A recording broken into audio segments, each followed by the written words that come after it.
எல்லாருக்கும் வணக்கம். இந்த வீடியோல அர்பன் கம்பெனியோட ஐபிஓ தான் வந்து ரிவ்யூ பண்ண போறோம். அந்த கம்பெனி என்ன பண்ணிட்டு இருக்காங்க, ஐபிஓ டீடைல்ஸ் என்ன, அந்த கம்பெனியோட பாசிட்டிவ் நெகட்டிவ்ஸ் என்ன, பினான்சியல்ஸ் எப்படி இருக்கு அப்படிங்கிற டீடைல்ஸ் எல்லாமே பார்க்க போறோம்.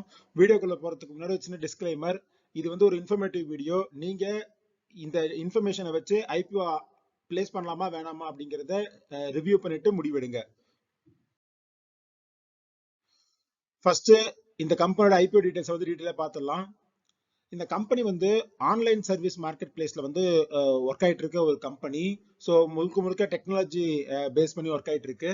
இவங்க என்னென்ன சர்வீசஸ் ப்ரொவைட் பண்றாங்க அப்படின்னா, home services and beauty services ரெண்டுமே பண்றாங்க. உதாரணத்துக்கு home cleaning, pest control, plumbing, carpentry, அப்புறம் அப்ளைன்சஸ் ரிப்பேர் பண்றது. அது மட்டும் இல்லாம பியூட்டி சர்வீசஸ்ல வந்து ஸ்கின் கேர், மசாஜ் தெரப்பி, இது எல்லாமே அவங்க வந்து பண்றாங்க.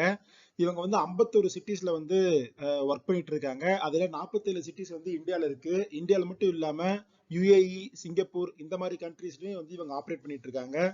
இவங்க வந்து நேட்டிவ் அப்படின்னு சொல்லி ஒரு பிராண்ட் வந்து வச்சிருக்காங்க. அந்த பிராண்ட் மூலமா water purifier and electronic door locks இதெல்லாம் வந்து மார்க்கெட்ல லான்ச் பண்ணிருக்காங்க. இந்த ஐபிஓ வந்து நேத்து ஓபன் ஆச்சு, செப்டம்பர் 10, 2025. நாளைக்கு வந்து க்ளோஸ் ஆகும். இந்த ஐபிஓட சைஸ் பார்த்தோம் அப்படின்னா 1900 கோடி. இதுல ஃப்ரெஷ் இஷ்யூவா 472 கோடி வந்து வரப்போகுது. அது மட்டும் இல்லாம ப்ரமோட்டர் வந்து 1428 கோடி ஒர்த் ஆஃப் ஷேர்ஸை வந்து ஆஃபர் ஃபார் சேல்ல வந்து தர போறாங்க.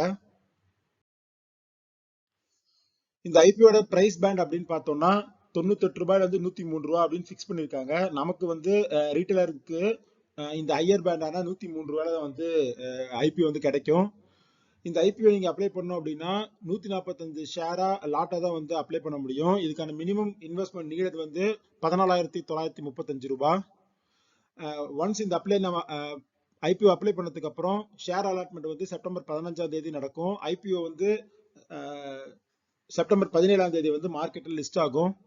இவங்க ஐபிஓ மூலமா ரைஸ் பண்ற 1900 கோடியில 472 கோடி வந்து growth இனிஷியேட்டிவ்ஸ்க்கு வந்து செலவு பண்ண போறோம் அப்படின்னு சொல்லியிருக்காங்க. அது மட்டும் இல்லாம கம்பெனியோட ஓவரால் டெக்னாலஜிக்கல் டெவலப்மெண்ட்டுக்கும் கிளவுட் இன்ஃப்ராக்கும் 190 கோடி செலவு பண்ண போறாங்க.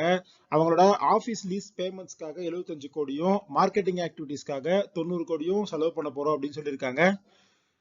நேத்து ஈவினிங் வரைக்கும் இந்த ஐபிஓட கிரே மார்க்கெட் பிரீமியம் அப்படிங்கிறது 35% பிரீமியம்ல வந்து ட்ரேட் ஆயிட்டு இருக்கு 139.5 ரூபா. இந்த கம்பெனியோட பாசிட்டிவ்ஸ் என்ன, நெகட்டிவ்ஸ் என்ன அப்படிங்கறத பத்தி பார்க்கலாம்.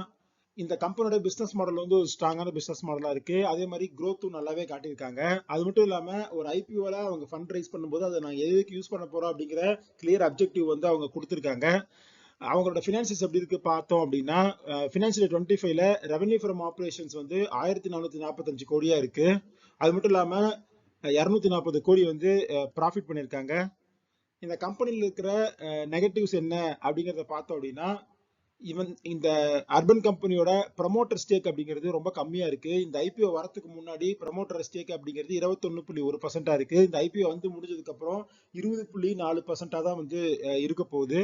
ஸோ அது வந்து ஜென்ரலா ஒரு ப்ரமோட்டர் ஸ்டேக் வந்து கொஞ்சம் அதிகமா இருக்கு அப்படிங்கிறப்ப நமக்கு வந்து அது கொஞ்சம் சேஃப்டி நெட்டா இருக்கும். அடுத்து இந்த கம்பெனி வந்து பினான்சியல் 25ல தான் ப்ராஃபிட்டே வந்து ரிப்போர்ட் பண்ணியிருக்காங்க. அதுக்கு முன்னாடி இயர்ஸ்ல வந்து அவங்க லாஸ் மேக்கிங் கம்பெனியா தான் இருந்தாங்க. அது மட்டும் இல்லாம அவங்களோட ஜூன் குவார்டர் ப்ராஃபிட் அப்படிங்கிறது 45% வந்து டிராப் ஆயிருக்கு. இந்த ஐபிஓ பிரைஸ்ல அவங்களோட வேல்யூவேஷன் அப்படிங்கிறது ரொம்ப அதிகமா இருக்கு. பிஇ ரேஷியோ வந்து 62 இருக்கு.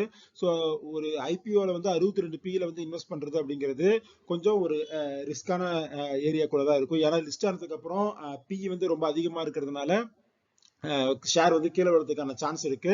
அடுத்தடுத்த ரிசல்ட்ஸ் எப்படி வருது அப்படிங்கிறத பொறுத்து அந்த ஷேரோட பர்ஃபார்மன்ஸ் இருக்கும். இந்த ஐபிஓ வந்து யாரெல்லாம் அப்ளை பண்ணலாம் அப்படின்னா, உங்களுக்கு வந்து ஹை ரிஸ்க் அப்படி இருக்கு, ஒரு லிஸ்டிங் கெயினுக்காக மட்டும் நான் வந்து இன்வெஸ்ட் பண்றேன் அப்படிங்கிறவங்க வந்து ட்ரை பண்ணி பார்க்கலாம். பட் ஒரு வேல்யூ இன்வெஸ்டரா லாங் டேர்ம்க்கு ஒரு ஸ்டாக்கை ஹோல்ட் பண்ணும் அப்படின்னு முடிவு பண்ற ஒருத்தரா பார்த்தோம் அப்படின்னா 62 பிஇல இந்த ஐபிஓ வந்து நான் அப்ளை பண்ண மாட்டேன். ஸோ இதெல்லாம் தான் அர்பன் ஐபிஓ பத்தின டீடைல்ஸ், அந்த கம்பெனியோட பாசிட்டிவ் நெகட்டிவ்ஸ். இந்த வீடியோ வந்து உங்களுக்கு ஹெல்ப்ஃபுல்லா இருக்கும்னு நினைக்கிறேன். இந்த வீடியோ பிடிச்சிருந்தா இந்த வீடியோ லைக் பண்ணுங்க, நம்ம சேனலை சப்ஸ்கிரைப் பண்ணுங்க. இதே மாதிரி இன்னொரு வீடியோல சந்திக்கிறேன். நன்றி, வணக்கம்.